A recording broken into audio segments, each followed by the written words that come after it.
امریکہ کی acting assistant secretary of state Alice Wells نے آج اسلام آباد میں سیکرٹری خارجہ تہمینہ جنجوعہ سے ملاقات کی ہے۔ دوسری جانب پاکستان اور بھارت کے درمیان کشمیر میں line of control per firing کے تبادلے میں آج بھارتی دعوے کے مطابق 7 پاکستانی اور پاکستانی دعوے کے مطابق 3 بھارتی فوجی ہلاک ہو گئے۔ اس سے پہلے بھارتی فوج کے سربراہ جنرل بپن راوت کا یہ بیان بھی سامنے آیا کہ بھارت جوہری ہتھیاروں سے متعلق پاکستان کی قلعی کھول دے گا، جس پر اسلام آباد نے سخت تنقید کی۔ یہ صورتحال خطے میں امن اور استحکام کی کوششوں کو کس طرح متاثر کر رہی ہے، اس پر ہم مزید تفصیلات لیں گے اسلام آباد میں وائس آف امریکہ کے نمائندہ ایاز گل سے۔ ایاز گل، یہ بتائیے گا سب سے پہلے تو کہ ایلس ویلز اسلام آباد میں ہیں، کیا تفصیلات سامنے آئی ہیں ان کے اس دورے کی؟ جیسے کہ آپ نے تفصیلات، اس وقت صورتحال امریکہ اور پاکستان کے تعلقات میں کافی کشیدہ ہے، لیکن یہ جو دورہ ایلس ویلز نے کیا ہے اور اس میں جو بات چیت ہوئی ہے، بظاہر اس سے یہ لگ رہا ہے کہ دونوں ملک اب کشیدگی کی اس صورتحال سے ایک قدم پیچھے ہٹنے کی کوشش میں ہیں، اور شاید یہ دوبارہ ان کوششوں کو بحال کیا جا رہا ہے کہ جو دہشت گردی کے خلاف تعاون ہے اس کو کسی طریقے سے جاری رکھا جائے۔ تو اس حوالے سے یہ خاصا اہمیت کا حامل ہے ان کا دورہ، اور جیسے کہ آپ کو معلوم ہے کہ سینٹ کام کے چیف نے بھی 3 روز قبل پاکستان آرمی چیف سے ٹیلی فون پر ملاقات کر کے اسی بات پر زور دیا ہے کہ دونوں ملکوں کو تعاون آگے بڑھانے کی ضرورت ہے۔ اچھا، دوسری جانب جو مشرقی سرحد ہے پاکستان کی، اس کے اوپر آج پھر ہم نے دیکھا کہ بڑی شدید قسم کی تناؤ کی کیفیت جاری ہے۔ کیا واقعات رونما ہوئے ہیں اور کیا تفصیلات سامنے اب تک آئیں، کیونکہ دونوں سائڈ جو ہیں وہ دعوے کر رہی ہیں کہ کتنے فوجی ہلاک ہوئے؟ جی، وہ تو جیسے آپ کو پتا ہے کہ کشمیر میں لائن آف کنٹرول میں پچھلے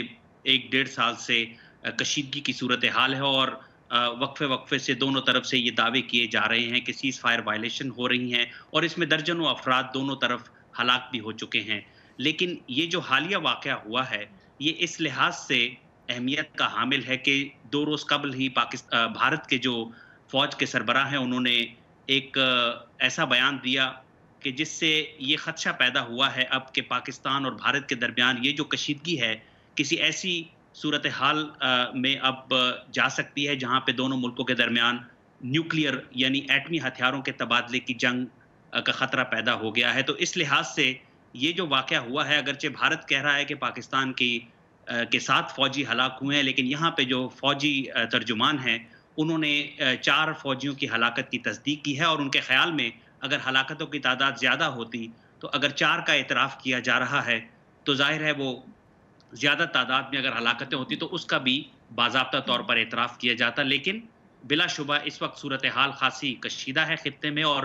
ایلس ویلز کے ساتھ جو مذاکرات ہوئے ہیں پاکستان کی فورن سیکرٹری تہمینہ جنجوعہ کے، اس میں پاکستان کی جانب سے یہ لائن آف کنٹرول کے اس واقعے کو خاص طور پر اٹھایا گیا ہے، اور بھارتی فوج کے جو سربراہ ہیں ان کے بیان کو بھی پاکستان نے ایک تشویشناک بیان قرار دیتے ہوئے امریکہ سے اس حوالے سے یہ بظاہر نقطہ اٹھایا ہے کہ ایسے غیر ذمہ دارانہ بیانات جو ہیں وہ خطے میں عدم استحکام کا باعث بن سکتے ہیں۔ اب دیکھنا یہ ہے کہ ایلس ویلز اور ان کے وفد کی جانب سے جو اعلیٰ سطحی وفد تھا اس میں ایمبیسڈر ڈیوڈ ہیل بھی آج شامل تھے، ان کی طرف سے کیا سامنے آتا ہے۔ اچھا، دوسری جانب جو ان دوروں کا فوکس ہے بڑی حد تک افغانستان ہے، اور افغانستان کے بارے میں اس وقت یہ خبر آئی کہ وہاں پہ طالبان کے ساتھ امن مذاکرات کی ایک کوشش کی گئی ہے جو ترکی نے کروائی ہے، لیکن پھر بعد میں بڑی کنفلکٹنگ سٹیٹمنٹس بھی سامنے آئی ہیں طالبان کی جانب سے بھی اور افغان حکومت کی جانب سے بھی۔ کیا تفصیلات ہیں اس کی؟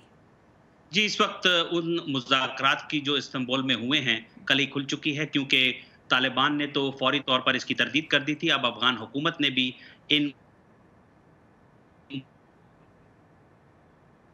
جو طالبان کا الزام ہے کہ یہ افغان جو انٹیلیجنس ایجنسی ہے NDS، یہ اس کا کیا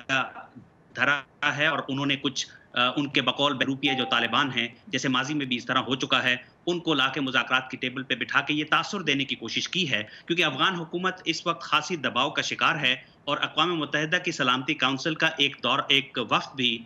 کابل میں موجود ہے۔ تو یہ تاثر دینے کی کوشش کی جا رہی ہے کہ پریزیڈنٹ غنی کی حکومت جو ہے وہ ہر ممکن کوشش کر رہی ہے کہ کسی طریقے سے طالبان کے ساتھ امن مذاکرات کو شروع کیا جا سکے۔ لیکن اب اس لمحے اگر صورتحال کو دیکھا جائے تو یہ ایک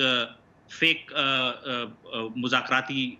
عمل تھا جس سے اب دونوں طرف سے انکار کیا جا چکا ہے۔ کیونکہ ہم یہ بھی دیکھ چکے ہیں کہ ماضی میں افغان طالبان کا موقف یہی رہا ہے کہ ہم تب تک مذاکرات کی میز پہ نہیں جائیں گے جب تک یہاں سے امریکہ اور دیگر ممالک کی جو افواج افغانستان کی سرزمین پہ موجود ہیں ان کا انخلا نہیں ہو جاتا. تو یہ اپنے طور پہ ایک بہت بڑی ڈیولپمنٹ لگ رہی تھی کہ اچانک سے ساتھ میں مذاکرات کا دور بھی شروع ہو گیا ہے. جی بلا شبہ، کیونکہ طالبان اپنے اس موقف سے پیچھے نہیں ہٹے ہیں. اور دوسری بات یہ ہے کہ طالبان نے جو موجودہ کابل کی حکومت ہے اس کو کبھی بھی تسلیم نہیں کیا ہے، تو ان کا اس طرح مذاکرات میں شامل ہونا ان تمام جو شرائط ہیں ان کی نفی ہوتی ہے. لیکن ایک بات جو میں ذکر کرنا چاہ رہا تھا وہ یہ ہے کہ آئندہ ماہ افغانستان کے دارالحکومت کابل میں ایک بین الاقوامی کانفرنس ہو رہی ہے، اور افغان حکومت پر یہ دباؤ ہے کہ وہ اس کانفرنس کے اندر پیس امن مذاکراتی جو عمل ہے اس حوالے سے ایک باضابطہ اپنی کوئی تجویز پیش کرے تاکہ خطے کے ملکوں کو مل کے اس معاملے کو آگے بڑھایا جا سکے. تو شاید یہ اسی سلسلے کی ایک کڑی تھی، لیکن اب چونکہ اس کی کلی کھل چکی ہے تو لہٰذا اب دیکھنا یہ ہے کہ کیا واقعی افغان حکومت طالبان کے ساتھ کوئی مذاکراتی عمل شروع کرنے میں کامیاب ہو سکے گی. بالکل کامیاب ہوتی ہے. ایاز گل اسلام آباد سے ہمارے ساتھ تھے، بہت شکریہ.